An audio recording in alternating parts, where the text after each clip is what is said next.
तो आज मैं अब आपको बताने वाला हूँ कि मेट्रो से बरसाना कैसे पहुंचे, और वो भी बहुत ही ज्यादा कम बजट में। ना ट्रेन की दिक्कत, ना ट्रेन आने की दिक्कत, सीधा बरसाना मेट्रो से निकल जाना। तो सबसे पहले हम अपना सामान रेडी करके अपने घर से निकल जाते और लेते एक ऑटो जो छोड़ता है हमें मेट्रो स्टेशन पे। मेट्रो स्टेशन से हम मेजेंटा लाइन पकड़ते हैं।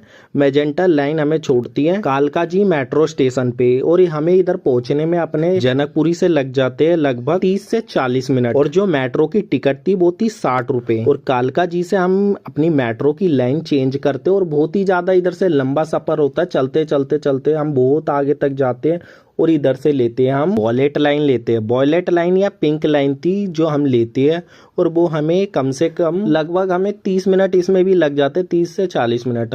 और ये पहुंचा देती है हमें बल्लभगढ़। और बल्लभगढ़ को राजा नहर सिंह भी मेट्रो स्टेशन भी कहते हैं। हमारा आधा सफर 60 रुपए के करीब में हो चुका था। और बल्लभगढ़ उतरने के बाद ये बल्लभगढ़ का रेलवे मेट्रो स्टेशन है, आप लोग देख सकते हो। और इधर से उतर के आप रोड क्रॉस करके जाओगे, उधर ही से बहुत सारी बस जाती है। कोसी कला, आप किसी भी बस से पूछ के कोसी कला की टिकट ले लो और उसमें बैठ जाए, और वो टिकट आपकी 80 रुपए की होगी। लगभग 1 घंटे के और सफर के बाद हम फाइनली कोसी कला रेलवे स्टेशन पहुंच जाते हैं। और हमारी बस भी बहुत ज्यादा स्पीड में चल रही थी, तो हम जल्दी पहुंच जाते हैं। और इसके बाद हम उतरने के बाद हम ले लेते हैं बरसाना के लिए एक रिक्शा। और रिक्शा का किराया था एक जने का 30 रुपए। और वो रिक्शा आपको 20 या 15 मिनट लगा के सीधा पहुंचा देगा बरसाना। लेकिन वो रिक्शा बहुत ही ज्यादा भर के जाता है, और मुझे पीछे बीच में बैठना पसंद नहीं है, इसलिए मैं पीछे लटकते हुए जा रहा था। मुझे पीछे बैठना पसंद है। फाइनली हम इसी के साथ पहुंच जाते हैं बरसाना में। और ये आपको दिख रहा है, ये कीर्ति मंदिर है। कीर्ति मंदिर में हम सबसे पहले जाएंगे, उसके बाद हम आगे जाके थोड़ा सा रुक जाते हैं, और उसके बाद हम अंदर की ओर जाते हैं बरसाना की तरफ, राधा रानी टेम्पल के उधर। वहां जाते हैं तो हमें रास्ते में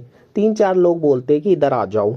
हम बोलते हैं ये क्यों बुला रहे हैं, और जाते हैं तो वो कहते हैं कि प्रसाद हो रहा है, प्रसाद खा लो। तो हम प्रसाद खाते हैं। भाई प्रसाद में था राजमा चावल, जो कि बड़े ज्यादा टेस्टी थे। और उसके बाद खाने के बाद हम निकल जाते हैं बरसाना राधा रानी मंदिर के उधर, क्योंकि उधर हमने रूम लेना था। रूम लेने के बाद हम सारे कपड़े वपड़े रखने के बाद, सामान रखने के बाद हम निकल जाते हैं कीर्ति मंदिर के उधर। देखो दिवाली के तुरंत बाद का टाइम था, तो कीर्ति मंदिर बिल्कुल दुल्हन की तरह सज रखा था, और बहुत ही ज्यादा अच्छा लग रहा था। जैसा कि आप लोग देख सकते हो वीडियो में, कीर्ति मंदिर के चारों तरफ कितनी सारी लड़ियां लगी हुई है। और हम अंदर की तरफ जाते तो इधर भी भगवान की नई नई झांकियां लगी हुई थी, जो कि हमारा ये कीर्ति मंदिर राधा रानी की माता कीर्ति माता को समर्पित है। और ये इकलौता ऐसा मंदिर है जहाँ पर राधा रानी अपनी माता के साथ है। तो मंदिर में हमें बहुत ही ज्यादा देर हो जाती है, 8:30 बज जाते हैं लगभग। और हम सोचते कहीं मंदिर राधा रानी का द्वार जो है वो बंद ना हो जाए, तो हम भागते हुए जाते हैं अपने रूम पे। रूम पे सारा सामान रखते हैं, और मेरी बहन की एक फ्रेंड थी जिसकी वजह से हम थोड़ा लेट हो जाते हैं।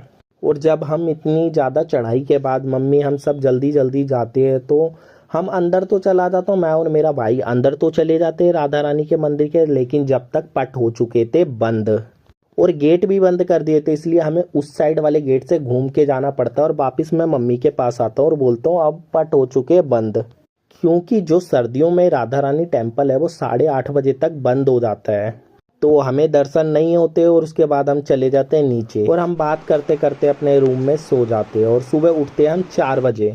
नहा धोने के बाद हम निकल जाते हैं बरसाना राधा रानी की परिक्रमा करने के लिए। सबसे पहले हमें तो रास्ता मालूम नहीं था, हम पूछते किसी से और पहुंच जाते हैं बरसाना की परिक्रमा के लिए। जो राधा रानी टेम्पल की परिक्रमा है उसको करने का सुकून जो है वो सुबह के टाइम पे ही है, क्योंकि सुबह के टाइम पे जो आनंद आता है परिक्रमा करने का, वो आनंद अलग ही लेवल का होता है। अगर आप लोगों ने करी है आपने सुबह परिक्रमा, तो आपको पता होगा। अगर नहीं करी है तो एक बार जरूर करना। और ऐसे हम धीरे धीरे पहुंच जाते हैं यहाँ पर, जो है सांखरी खोर। यहाँ की मान्यता है कि राधा रानी की सारी गोपियां राधा रानी यहाँ से माखन ले जाती थी, और भगवान यहाँ पर उनका माखन की मटकियां जो होती थी वो तोड़ देते थे।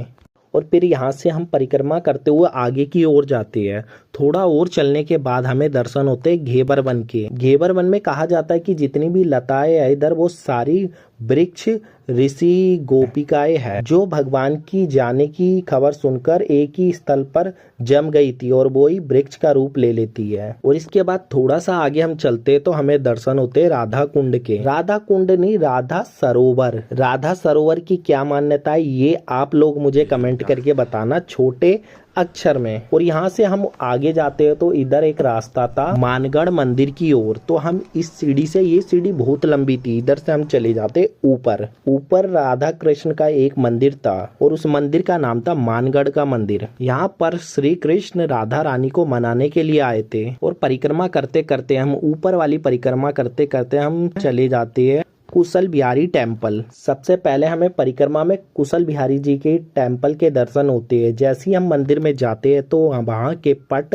खुल जाते हैं और हम राधा कृष्ण के दर्शन करते हैं। और उसके बाद हम परिक्रमा में आगे चले जाते हैं और रास्ते में हमें लड्डू गोपाल जी की ड्रेस मिलती है और हम उसको खरीदते हैं। एक मम्मी की पसंद की, एक मेरी पसंद की और एक मेरी बहन की पसंद की। ये गुलाबी वाली मेरी बहन की पसंद की है और ये वाली मम्मी की पसंद की और ये वाली मेरी पसंद की है। कमेंट करके बताना आपको कौन सी अच्छी लगी। और ऐसे ही हम करते करते परिक्रमा राधा रानी टेम्पल पर पहुंच जाते हैं। लेकिन दुख की बात ये थी कि इस बार भी हमें दर्शन नहीं होते, पट हो जाते हैं बंद, मंदिर के दरवाजे हो जाते हैं बंद और मंदिर खुलता है 8:30 बजे। इसलिए हम थोड़ा नीचे चले जाते हैं और नीचे जाके आराम करते हैं। और लगभग 2 घंटे बाद हम दोबारा आते हैं ऊपर सीढ़ी चढ़ के और हम करते हैं राधा रानी के दर्शन। फाइनली हमें इतनी देर के बाद दर्शन हो जाते। 3 बार हम सुबह शाम 3 बार दर्शन करने के लिए आए, हमें उसमें से 1 बार दर्शन हुए। और दर्शन करने के बाद जहाँ पर हम रूम पे रुके थे वहीं पर हम खाना खाते हैं और निकल जाते हैं अपने घर की ओर। रिक्शा लेते हैं, रिक्शा हमें कोसी कला पे छोड़ता है, कोसी कला से हम लेते हैं बस, बस हमें छोड़ती है बल्लभगढ़, बल्लभगढ़ से लेते हैं हम मेट्रो, मेट्रो छोड़ती है हमें जनकपुरी, जनकपुरी से हम अपने पहुंच जाते हैं घर। अगर आपका कोई प्लान नहीं है, अगर आपने ट्रेन की टिकट पहले से बुक नहीं करी है तो आप मेट्रो के जरिए बहुत जल्दी पहुंच सकते हैं वहाँ पे।